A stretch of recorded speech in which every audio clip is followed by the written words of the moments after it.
Hello. Today I'm going to talk about my thoughts on censorship and banned information. This is going to be kind of just off the top of my head, a little more than normal, but it's something I've been thinking about for the last few years, and I think it's a very dangerous thing where we are right now. You know, if you use Google, let's say, or you're on YouTube, the results, the search results are not always accurate. And I know this primarily because of the different topics I research and my struggle with researching them over the years. So if you like anything on this video, you can like, subscribe, hit the bell. But I'm going to get into it. So the first thing I'm going to say is that there are many particulars I could discuss about this topic, but I'm going to try to leave it quite general. And there are several reasons for this. The first reason is I don't want my channel banned. And I've seen many other channels banned for interests that I have, let's say. So I'm not going to get specifically into these interests that much. I will say some of them are political, some are dietary, consciousness, and religious views. I don't want to go too deep on these ideas because I know how the algorithms kind of pick and choose, and I don't want to get deplatformed or pushed down in the results. So I'm just going to kind of be very general about it. But it just angers me that there's so much control in these cases, and this is definitely a debate that's been going on, especially on Twitter and, well, X as it's called now. But are these online town squares, let's call them, do you have freedom of speech on them? Well, I personally don't think you do. I don't think we do at all. And that brings up a lot of problems, because if whoever owns the different platforms, let's say, or their investors, or whoever they're friends with, or whoever is on their side, or whatever you want to call it, that gives them an extraordinary amount of power. It's like thinking back to when certain books were published. Once a book is published, it's kind of out there, and it's hard to change it.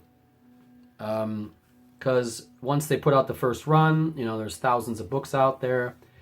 The original book is out there then, because for someone to get all of those different books and destroy them and come out with a new version would be very difficult to do. But now that's not the case with the internet, because things can get censored, altered very easily, and people think that is what the truth is. So, like, I've noticed this a lot when you use different search engines. You get different results, first of all. And the bigger the search engine, usually the more terrible the results are.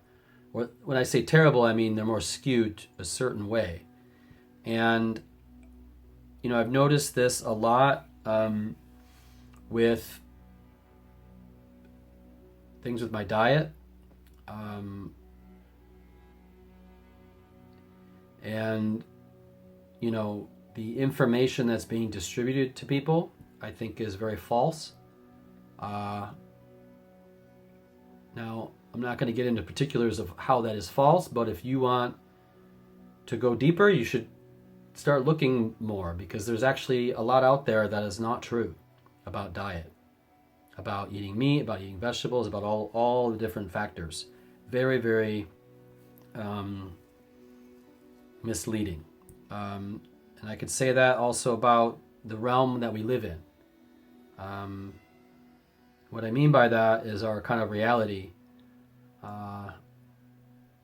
And that's part of what this is. It's a control, a way to control information to keep people seeing in a certain reality, if that makes sense. But I think there's many, many possibilities, and the fact that we can't make our own judgment on these possibilities upsets me a lot. They don't allow us, like, let's say you have A, B, and C, right? Well, you have these three choices, and you can, read the three choices and go, well, yeah, maybe, maybe, maybe. But that's the point, is you have the choice there. But if there are three choices and you're only seeing two of them, let's say, or only one of them, then you don't have the choice. You're being misled. And, that as part of your own personal responsibility, let's say. But people are busy. They have a lot going on. They don't have a lot of time. Maybe they don't even like being on the internet. I just think that it's becoming harder and harder to find concrete, real, true information now. And it's probably just going to get harder and harder. My word of advice would be, if you read something on the internet, and if it's by a big company, a corporation, or a government, or somebody in power, in a high level of power, I would say almost every time the opposite is true. I know that sounds maybe a little bit ridiculous, but 10 years ago, 20 years ago, I would have said, oh no, there's no way. But now that I am where I am in my sort of journey, let's say, pretty much everything that I was ever taught, I think, has been bullshit. Pretty much at this point. So I don't know what that says about the systems that are teaching me those things, but I think they're pretty much all wrong. And if you have that in your brain, that you know that they're probably lying, then that gives you freedom to kind of go find where the truth is.